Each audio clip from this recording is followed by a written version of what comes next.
Fort Worth has issued a severe thunderstorm warning for southeastern Tarrant County in north-central Texas, Dallas County in north-central Texas, until 9:30 p.m. Central Daylight Time.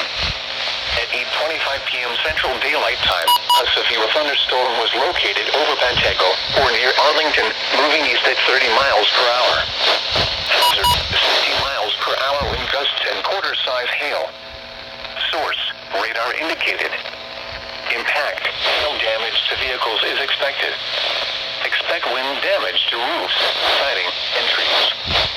Locations impacted include Dallas, Fort Worth, Arlington, Garland, Irving, Grand Prairie, Mesquite, Carrollton, Richardson, Mansfield, Rowlett, Euless, DeSoto, Bedford, Grapevine, Cedar Hill, Haltom City, Wiley, Coppell, and Duncanville.